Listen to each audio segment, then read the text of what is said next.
Assalamualaikum warahmatullahi wabarakatuh. Saudara sekalian, saya bersama Pak Gubernur dari mulai tadi malam saya berada di Kalsel. Tadi malam saya ikut tarawih bersama di Masjid Al-Munawwarah bersama jemaah. Kemudian tadi melihat MPP, pelayanan publik, yang saya lihat sudah sangat bagus, sehingga semua orang bisa terlayani dengan mudah, cepat, ya, tanpa kesulitan. Ya, tadi saya tanya, pelanggan-pelanggan itu sudah merasa enak dan cepat. Dan juga tadi saya meresmikan halal Kalimantan Selatan halal nasional halal fair, ya, tempat mereka menjual produk-produk halal dan membentuk yaitu KDEKS seperti di daerah lain. KDEKS untuk memotivasi, mendorong, memfasilitasi, mengkoordinasi dan menggerakkan potensi ekonomi dan keuangan syariah di daerah. Nah, itu saya kira. Pak, Assalamualaikum. Saya Fauziah dari Republika, Pak. Ada beberapa pertanyaan yang saya ingin tanyakan. Pertama soal halal ini, Pak. Bapak kan tadi mengatakan bahwa sertifikat halal kita kan juga masih sedikit, Pak, ya. Produk makanan dan minuman salah satunya di Kalsel ini dari 23.000 di Dinas Industri baru 2.000. Sebenarnya kendalanya seperti apa sih, Pak? Dan kemudian apa antisipasinya untuk mempercepat? Kedua, Pak, terkait mudik lebaran ini juga kan diprediksi meningkat mudik lebaran 123 juta, Pak. Nah, upaya pemerintah untuk memfasilitasi untuk khususnya infrastruktur dan rest area agar mengurai kepadatan saat mudik. Ketiga, satu lagi Pak, Bapak nanti rencananya lebaran sholat Id di mana dan apakah akan mengadakan open house? Terima kasih. Banyak sekali itu pertanyaannya. Pertama, apa tadi? Sertifikasi halal masih sedikit. Ini saya kira ada dua pihak. Pertama penyelenggara. Nah, penyelenggara ini sudah kita dorong, kita perbaiki sistemnya supaya lebih cepat. Mungkin kemarin masih kurang, tapi sekarang kita sudah semacam menjemput bola. Ya. Kedua, mungkin dari pihak UMKM sendiri belum paham. Mungkin ada ketakutan, ada saya bisa dapat sertifikasi halal, sehingga perlu ada ya edukasi, pembinaan, sehingga mereka dijemput, diberi fahaman untuk bisa memajukan produknya supaya disertifikasi halal. Oleh karena itu akhir-akhir ini semakin meningkat. Apalagi pemerintah sudah 2024 wajib bersertifikat halal. Nah, ini juga harus dikasih tahu, ya. Jadi KDEKS proaktif. Saya kira itu. Yang kedua, mudik. Ya, pemerintah sudah antisipasi dari jauh-jauh hari tentang masalah infrastruktur. Sudah dibenahi semua dan kemungkinan terjadinya kemacetan di rest area juga sudah diantisipasi, ya, sehingga tidak boleh lama orang di rest area itu supaya nanti yang gantian, yang belakang. Kemudian jalan-jalan yang sudah dibuat, yang sudah siap, tidak usah menunggu adanya upacara peresmian, buka semua untuk. Dan kemudian juga ada pemantauan secara lebih masif melalui udara, sistem informasi udara, sehingga bisa dilihat di mana ada terjadi kemacetan, terus dilakukan upaya-upaya mengurai sehingga kemacetan itu tidak ada. Itu sudah disiapkan antisipasinya dan memang petugasnya juga sudah, kemudian sistem di daerahnya sudah dilakukan. Saya kira itu. Lebaran saya di Jakarta, insya Allah salatnya di Istiqlal. Nah, tapi tidak ada open house. Ya, belum ada open house sekarang itu. Ya, Presiden juga belum. Ya, jadi saya kira itu. Assalamualaikum Pak Wapres, saya Fahdi dari tribunnews.com. Begini Pak, menjelang Hari Raya Idul Fitri kan harga-harga kebutuhan pokok kerap melonjak Pak. Terus sehingga sulit dijangkau oleh masyarakat, daya beli masyarakat gitu Pak. Apakah ada upaya dari pemerintah Pak untuk memberikan menekan harga kebutuhan pokok Pak agar tidak melambung tinggi? Terus kemudian Pak, pemerintah kan sudah menyiapkan bansos lebaran untuk 21 juta kakak Pak. Apakah bansos ini adalah bagian dari upaya pemerintah untuk membantu masyarakat meningkatkan daya beli di Hari Raya Idul Fitri? Terima kasih Pak. Ya, usaha pemerintah itu bukan saat lebaran ya, tapi sejak lama sudah, yaitu pertama itu supaya pasokan barang itu, ya pasokan itu terpenuhi, jangan sampai ada kekurangan.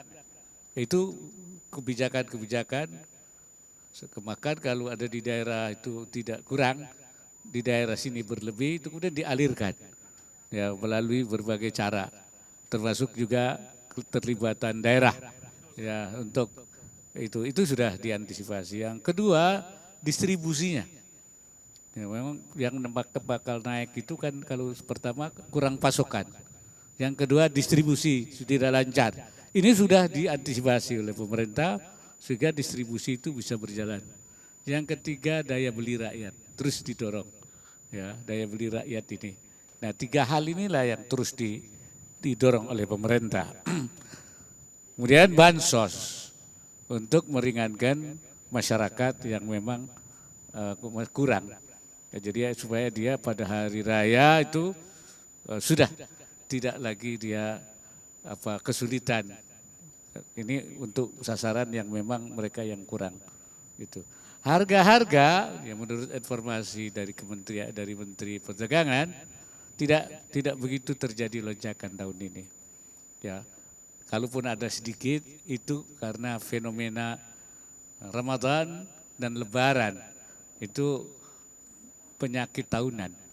Ya, kalau ada Ramadan pasti naik katanya supaya ikut Lebaran pedagangnya itu. Tapi tidak mengganggu sampai tidak melambung tinggi. Dan pemerintah terus mengambil langkah.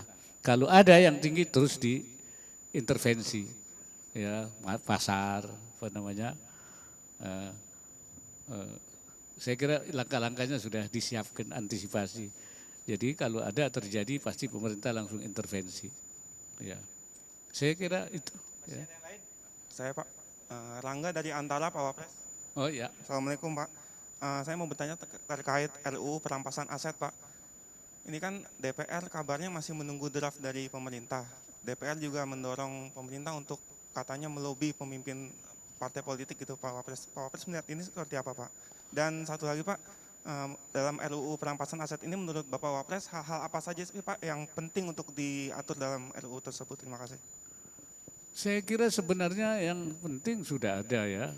Itu pertama perampasan aset yang tidak sah, yang didapati tidak dengan jalan yang sah. Artinya ada unsur korupsinya itu. Nah itu dirampas, diambil. Ya, itu sehingga uang negara itu balik ke negara. Nah, yang keduanya adalah mengelola aset hasil rampasan itu.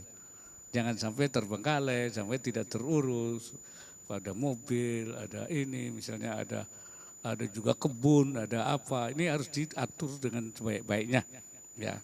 Jadi untuk kepentingan negara. Jadi semuanya negara. Menurut saya pemerintah sudah mengambil langkah untuk melakukan itu atau menyusun RUU itu. Nah, ini mungkin hambatannya di mana? Ini yang pemerintah akan meminta dan mendorong supaya pihak-pihak yang memang belum bersetuju itu supaya bisa memahami bahwa ini bukan untuk kepentingan siapa-siapa, itu untuk kepentingan pemerintah sendiri. Hasilnya itu untuk rakyat. Itu jadi pemerintah akan terus melakukan upaya untuk berkonsultasi supaya yang belum setuju, pihak mana yang belum setuju, saya tidak ingin menyebut satu-satu ya, tapi yang belum bisa mendorong itu sehingga ini bisa cepat nanti bisa dibahas dan ditetapkan. Dan sudah menjadi prolegnas ya, artinya prioritas ya sudah masuk. Oleh karena prioritas ya kita dorong terus. Ya. Jadi saya kira itu ya. Izin Pak, ya satu lagi Pak. Pak, terkait ramai diberitakan aksi penipuan yang menempelkan barcode palsu di kotak-kotak amal Pak. Ini diberitakan juga di Masjid Istiqlal juga termasuk Pak. Lalu bagaimana imbauan Pak Wapres untuk DKM, kemudian untuk OJK dan untuk BI Pak terkait pengawasan penggunaan barcode kris ini Pak di kotak-kotak amal. Yang kedua Pak, Menko Polhukam Pak Mahfud MD sudah menyatakan akan membentuk Satgas untuk mengusut tindak pidana pencucian uang yang senilai 349 miliar Pak. Di Satgas ini nantinya ada PPATK, kemudian Dijen Pajak, Bea Cukai, OJK juga BIN Pak. Respon Pak Wapres terkait hal ini seperti apa Pak? Ya, yang pertama tentu dari yang pemilik kerisnya itu masjid Istiqlal atau siapa saja, dia harus terus mengontrol, ya. Jangan sampai ada yang menyalahgunakan. Itu dari pihak yang punya otoritas ini supaya diciptakan pengamanan. Nah kalau seperti sekarang berarti kan kurang aman.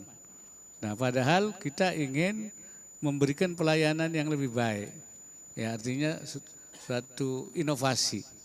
Ya supaya pelayanan lebih mudah, lebih baik. Tetapi ada risiko yang ternyata ada, bisa diganti oleh yang lain, oleh tanda yang lain.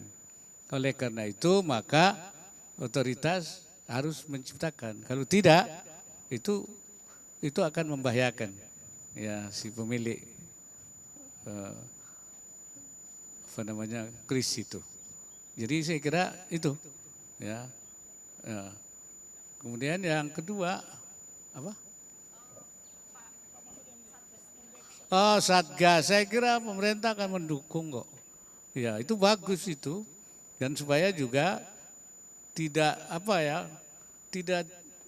jelas. Sekarang ada isu, tapi tidak jelas seperti apa. Dengan tindak lanjut Satgas ini nanti akan jelas. Sebenarnya dana itu dana siapa? Kemana saja? Dari mana? Nah, mana yang sebenarnya itu terjadi sesuaian dengan aturan dan mana yang mendapatkan dana secara tidak sah. Nah itu perlu penelitian. Jadi tidak hanya lihat angka ada terjadi ini, tapi tidak tahu ini detailnya seperti apa melalui Satgas itu sehingga tidak terjadi semacam menuduh pihak-pihak secara tidak jelas, ya, tidak tabayun, tidak adanya penelusuran.